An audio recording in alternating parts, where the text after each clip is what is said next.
Hello everyone, welcome to we investing. आज हम बात करेंगे पीआई इंडस्ट्रीज की। 1970 के दशक में ग्रीन रेवोल्यूशन ने क्रॉप के प्रोडक्शन को इंक्रीज किया और इंडिया को फूड में सेल्फ सफिशिएंट भी बना दिया, क्योंकि एग्रोकेमिकल का खरपतवार, कीट और बीमारियों को कंट्रोल करने में इंपॉर्टेंट रोल है, जो फसलों को प्रोटेक्ट करती है और फूड की क्वांटिटी को बढ़ाती है। इंडिया में 70% ग्रामीण परिवार के लोग आज भी एग्रीकल्चर में डिपेंड हैं, जिसमें 80% फार्मर छोटे और मार्जिनल हैं। सीमांत या मार्जिनल किसान वो कहलाता है जिनके पास 1 हेक्टेयर तक की कृषि भूमि, मतलब उनके पास 2.5 एकड़ तक की खेती करता है, जो सीमांत और मार्जिनल फार्मर कहलाता है। इंडिया में औसतन 30% तक अनाज फसल कीट और खराब होने के कारण नष्ट हो जाती है, और ये कंपनी फसलों की सुरक्षा के लिए केमिकल बनाती है। तो आज एक ऐसी विश्वसनीय और वेल्थ ग्रोइंग कंपनी का डिटेल से डिस्कशन करने वाले हैं। और आपने अभी तक मेरे चैनल को सब्सक्राइब नहीं किया है तो सबसे पहले मेरे चैनल को सब्सक्राइब कर लीजिए और वीडियो को लाइक जरूर करें और बेल आइकन को प्रेस करना मत भूलिएगा।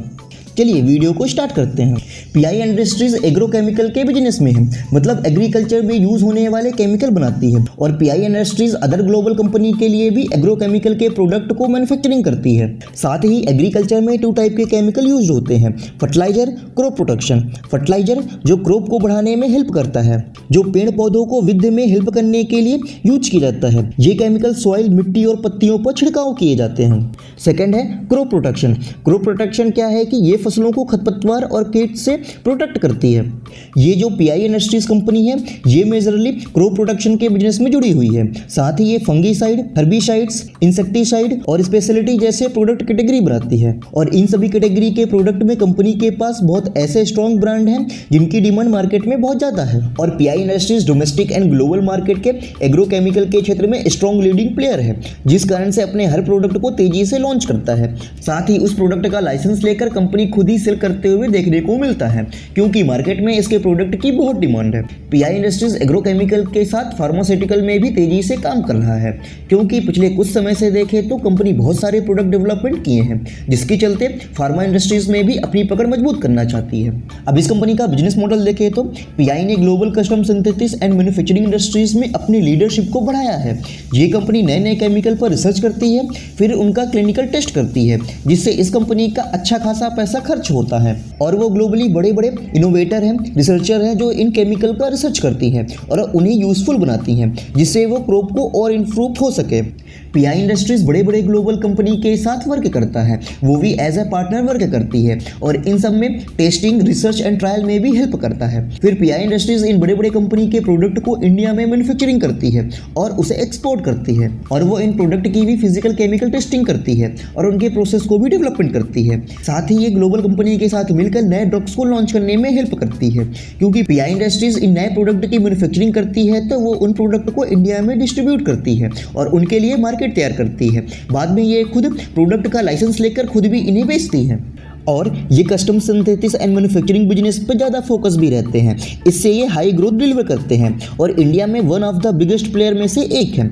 एग्रोकेमिकल के क्षेत्र में ये डोमेस्टिक मार्केट में भी हाई ग्रोथ डिलीवर करते हैं, बट इस कंपनी का main focus custom synthesis and manufacturing business पे ही होता है और आगे भी इन बिजनेस पर फोकस रहने वाली है।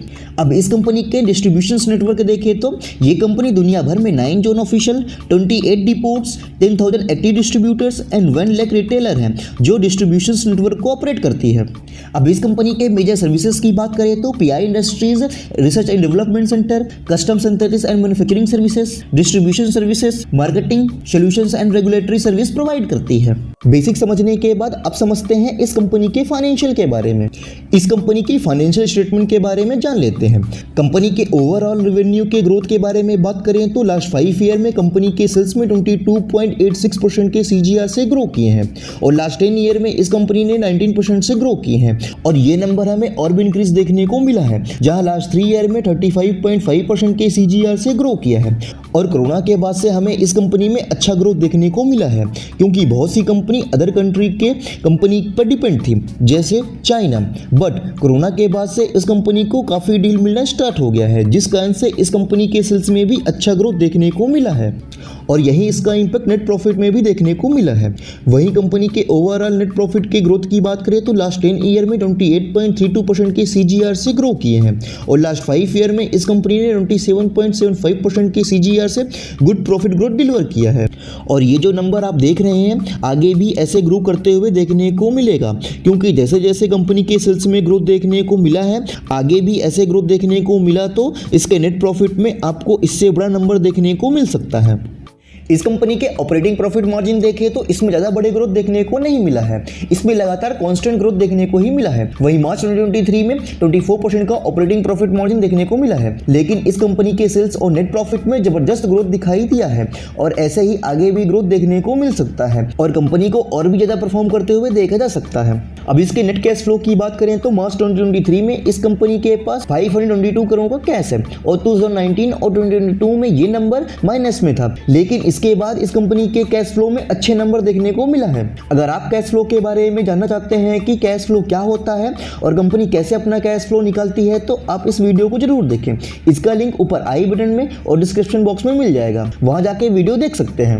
इस कंपनी का वैल्यूएशन देखें तो इस कंपनी का मार्केट कैपिटलाइजेशन अराउंड 58,496 करोड़ का मार्केट कैपिटलाइजेशन है।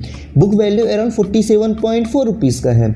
इस कंपनी का रिटर्न ऑन इक्विटी 18% का है और रिटर्न ऑन कैपिटल एम्प्लॉय 21.5% का है। फेस वैल्यू अराउंड 1 रुपीज का है और अर्निंग पर शेयर 81 रुपीज का है। इसका पी रेशियो 47.7 का है। इसका पीबी रेशियो 8.19 टाइम दिखा रहा है हमें। अब इसके डेट की बात करें तो डेट टू इक्विटी 0.01 है, जो काफ़ी कम है और इस कंपनी के पास 46.4 करोड़ का डेट है और इसके रिस्पेक्ट में कंपनी के पास 2243 करोड़ का कैश इक्विवेलेंट भी है, तो इस कंपनी को ऑलमोस्ट डेट फ्री कंसीडर कर सकते हैं। अब इस कंपनी का रेवेन्यू देखें तो ये company custom synthesis and manufacturing से 76% का रेवेन्यू डिलीवर करता है और डोमेस्टिक से 24% का रेवेन्यू जनरेट करता है। और जियोग्राफिकल टर्म में रेवेन्यू देखें तो नॉर्थ अमेरिका से 30% का, डोमेस्टिक यानी इंडिया से 26% का रेवेन्यू जनरेट किया है और यूरोप से 8% का, एशिया से 27% का और रेस्ट ऑफ वर्ल्ड से 9% का रेवेन्यू जनरेट करता है। ये कंपनी सबसे ज़्यादा नॉर्थ अमेरिका से रेवेन्यू जनरेट करती है, क्योंकि ये कंपनी एक्सपोर्ट बिजनेस में बहुत ज़्यादा फोकस नजर आ रही है। अब इस कंपनी के प्रोडक्ट पोर्टफोलियो की बात करें तो कंपनी के पास केमिकल की एक पोर्टफोलियो है जिसमें इंसेक्टिसाइड, हर्बिसाइड, फंगिसाइड प्रोडक्ट शामिल हैं जिनका यूज खेतों में किए जाते हैं। इन्हीं पोर्टफोलियो के कारण ये कंपनी ग्लोबल मार्केट में भी काफ़ी ज़्यादा फैला हुआ है, जिससे ये कंपनी 77% का रेवेन्यू एक्सपोर्ट मार्केट से जनरेट करता है।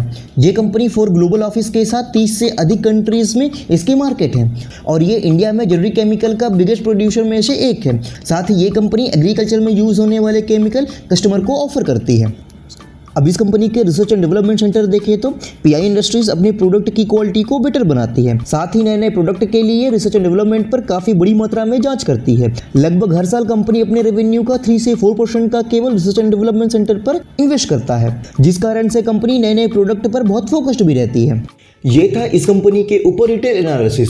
अगर आप भी इस स्टॉक में इन्वेस्टमेंट करना चाहते हैं तो आप अपने एडवाइजर से सलाह लेकर के इस स्टॉक में इन्वेस्टमेंट कर सकते हैं।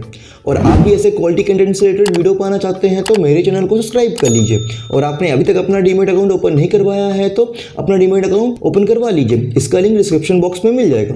Thanks for watching this video.